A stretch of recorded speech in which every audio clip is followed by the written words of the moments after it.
On the Jacob Buer show today, I'm so happy to have on a familiar face. Although I've had on some singers recently and some actors and even the former vice president. It's kind of crazy how I went from the former vice president to you now, Kian, but I'm really happy to have you on. That's what I do as a journalist. You just never know who you'll have on. You're quite the interesting man, and a lot of people wanted me to have you on. Like 7 people were texting me yesterday. So here we are 24 hours later. For all the new listeners joining in, hope you all like the Jacob Buer show. Little artwork up there. I'll probably have to move it down for the next interview. But anyways, how are you doing today, man? I'm doing all right, Jacob. How are you doing, man? Good. It's crazy that we're no longer kids, you know. Not everybody know this, but backstory. We went to school together at times, played in a football league together. You know, we never were necessarily um best friends or anything like that, but you know, we've came across the years. We've been hosting a little YouTube show about a Oh, football league at Cumberland Park. So quite the journey it's been. absolutely. Well, I will start asking you questions because they're not listening to me. They want to hear you. And I think I already talked a little bit of that introduction, but this interview is kind of different compared to other ones I do. Um, so when did you release your first album? Of course, you're a rapper. Um, and yeah, I've interviewed some musicians, so I have some questions as my own as well. So, you know, when did you release your first album, man? So I started rapping at I started rapping just to myself my whole life, or just singing at the very least. And I think when I finally decided to put out an album, it was more so to help me just get my emotions out because I didn't necessarily have a lot of good coping mechanisms, or any for that matter. I put it out around freshman year of high school, so that would be 2019, early 2019, January. My first song was put out in January 2019. My first album was released in March of 2019. Interesting, quite fascinating. And why do you kind of go by the name Lil Shrew? Tell us the backstory of that. I'm So not laughing at you. I'm I know. laughing because I've heard a lot of names, you know, Lil Dicky, Lil Pump, you know, Lil Shrew. So tell us the backstory behind that kind of real quickly. So it's not too complex, but I've always been armadillos are my favorite animal. I have a tattoo of an armadillo on my thigh. I love that.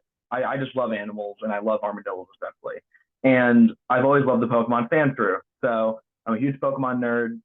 And then I realized one day when scrolling through TikTok that there was a Phase Mew, and I was like, well, if he can continue his branding and make a name for himself by using a Pokemon, what's stopping me? You know? And it wasn't really a copy off of Phase Mew, but it was essentially just the realization that I can use whatever I want to grow my branding as long as I'm doing it correctly. Amen. And then these are some questions from the audience. I won't say who because we believe in confidentiality. Am I right? I know. Yeah, you're shaking your head. You work in the music business. You know about that. Who the hell is Spooky Zuzu? Spooky Zozo? Okay. I said it wrong. We got to kick Uh, this comedy in gear. well, this is where the podcast gets interesting, Jacob. Spooky Zozo is my ex girlfriend from Albuquerque, New Mexico, and Holy. we dated for a year and a half. I won't, just out of respect for her, I won't get into too much detail, but I would say it was my first real relationship, and I mean that in the terms of just realizing what the foundations of a relationship are, and she really helped me grow to the kind of person I am, or started or placed a baseline at least for that. And from there, I've just been growing myself. And a lot of the times in relationships, which I value relationships a lot, Jacob, they teach me to grow, and even when they don't work out, it's always a lesson learned. And it's always I always take fact or certain aspects from relationships, and I started that with her, and she laid the baseline. Everyone after her gave me bits and pieces of who I am today, and I'm very thankful for all of them. Damn, damn. Yep. Um, hopefully mom doesn't listen to this episode because there might be some more words than normal that I use, but that's okay. Um, let's see. Tell me about your spiritual beliefs. So I am a pagan. I don't have a certain denomination of paganism. I'm just all around, and I practice witchcraft. So essentially, what that means, it's not like the Harry Potter type shit. I'm allowed to swear, but am I? I'll try to refrain from swearing, but if I need to, is it all right? Sure. I'm not All editing righty. it, so try to not use any racial slurs or Obviously not. any sexist verbs. Yeah, obviously not. Just the normal fuck shit, you know. But basically, I I'm a pagan. I practice witchcraft, not like Harry Potter. It's super complicated, and I'll try not to get too into it because I could talk for hours about it. But essentially, all the artwork behind me, I drew myself, and it all represents my spirituality beliefs. So I worship different deities, and Do you the big mind three. showing us that? Can you take the camera back there and show us that? My laptop, well, my HDMI just disconnected a bit. I can my bed's kind of a mess right now, but I Oh, can try good. to That's good get. right there. Yeah, just tell us. I can see there's a handprint, a map of the world. Now So that world shows that it's round. Do you believe in that the world is round, not flat? world is absolutely round. I'm no flat earther. I'm not Kyrie Okay. Irving. So my big three would be Skyfather, Earth Mother, and Hephaestus. And Hephaestus is right back there. So up here I just have my astrological chart, and then I have, which is just the signs. And I've connected them all and labeled them all. Skyfather is holding up the whole sky, clouds, signs, a little prayer in the corner. The middle part isn't really related to it. That was originally was just on my wall, and those are tattoo ideas. I add on to that every now and again. Then you have Earth Mother hanging over here, kind of countering or balancing out what Skyfather's doing over here. So he's holding up the sky, she's holding up the earth and the water, and then you have the whole little chart I have, the animal equivalents to it, and then Earth Mother's holding up her thing with a little prayer as well. And that's what I believe in. I believe in balance of the world, honestly. Hephaestus is here, and the reason I worship Hephaestus is Greek and Roman god of forge, steel work, weaponry, fire. That's neat. Because we have the air element of Skyfather, water and earth with Mother, and then we have Hephaestus with fire. And that's what really completes me because going back into the witchcraft, I'm an elemental witch, which essentially means I believe in the four elements, which I'm not talking periodical table elements; those are completely different.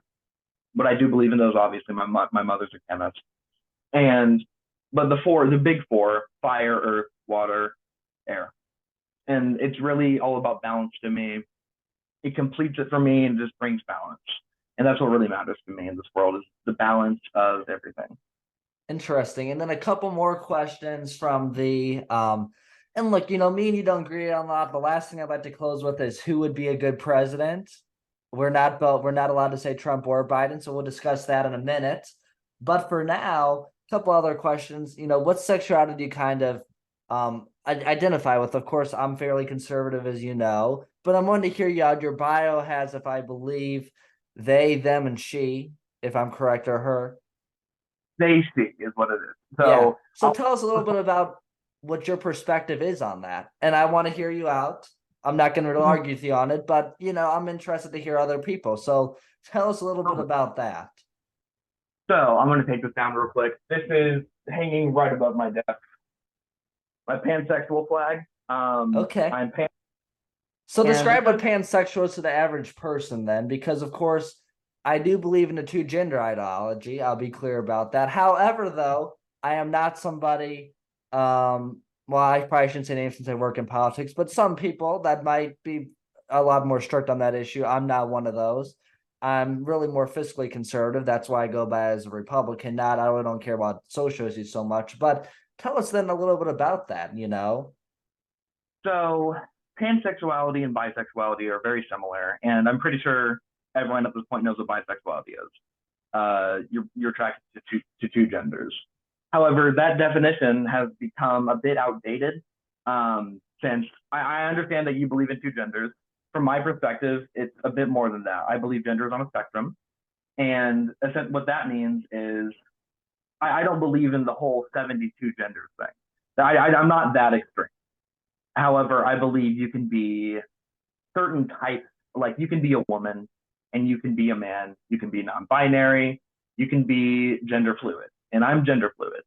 So what gender fluid means is I'm he, they, she. So all three, because I believe in three genders, and I'm he 99% of the time. I'm a man, and I'm okay with that. However, there are some mornings I wake up and some nights I go to sleep where I believe that I just feel more feminine or more masculine. So there will be times where I'll identify as a woman, and it's just who I am, you know. Now going back to the pansexuality thing, with the bisexual definition, it's a bit outdated because of the gender spectrum. It used to just be you're attracted to both the sex you were born as and the sex that you are attracted to. So you are sexually attracted to both of them. Now, again, with the outdated definition, it could go to trans people, or you could like say you could like trans men, trans women, men and women, and non-binary people. So, but with bisexuality, there's going to be at least one that you are not attracted to. The reason I'm pansexual is because I am attracted to all of them. It doesn't matter. For me, it's way more based on the personality. It's not about the physical features that they bear. It's about who they really are on the inside. And that's what makes a pansexual and a bisexual different. Now, there's nothing wrong with being bisexual. It doesn't make you closed-minded that you aren't attracted to a certain gender or a certain type of person. It's just your personal preference. And that's completely okay, because that's what makes the world, man. But yeah.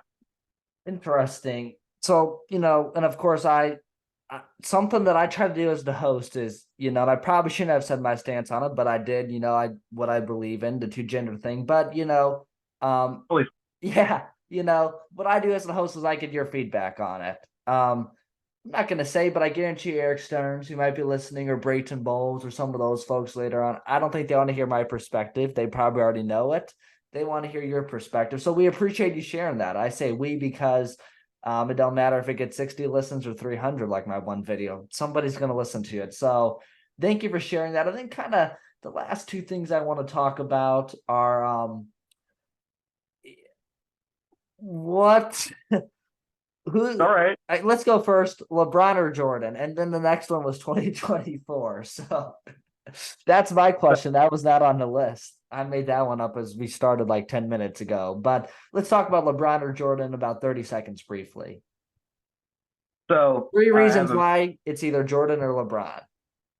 That's a lot of reasons, but I have a very strong stance on this. I am LeBron all the way. Now, I believe Jordan could definitely. This is cute. If he was younger, he could definitely play this era. But LeBron has had the longevity, and not only has he had the longevity, he's had the complete dominance over the time he's played for a very long time, and he's just been completely dominant for the whole time. It's unbelievable what the guy can do. He doesn't even seem like a mortal at this point. Like, no one at age damn near 40 should be dunking when his son is coming into the draft next year. Or not next year, but it's possible. That's a valid point. It's insane. Like, I just think you can't go against the GOAT. And yeah. And I'm kind of shocked you didn't say Jordan, because you are a Chicago Bears fan. You like Chicago sports. I don't know if you like the Bulls, but you like the Cubs. So Cubs, Bears, Celtics fan. But yeah. Well, maybe this will be the viral moment. Can we agree that Michael Jordan's 5,000 times better than Derrick Rose?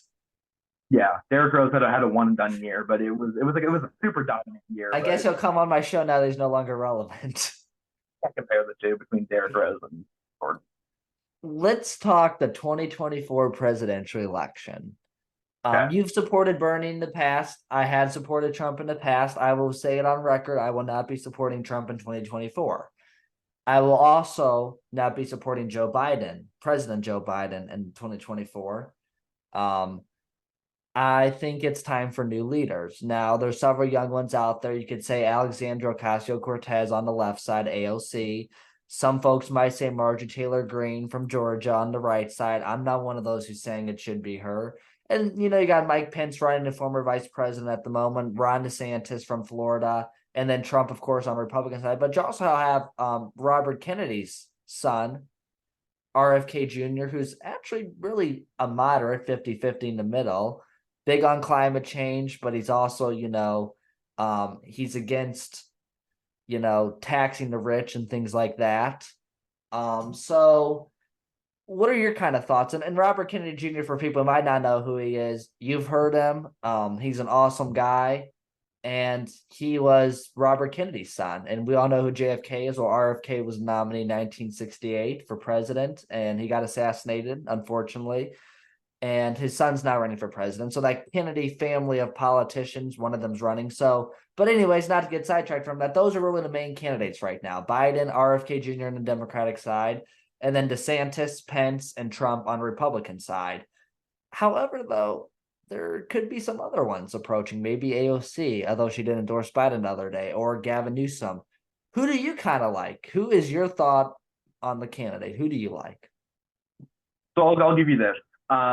Bernie's not running, by the way. No. Back in fifth grade, I did work for the Bernie Sanders campaign. You worked for the Bernie Sanders, the fine work. Were you getting paid? It was volunteer work, actually. And I was only in fifth grade, so I couldn't get paid even if I wanted to.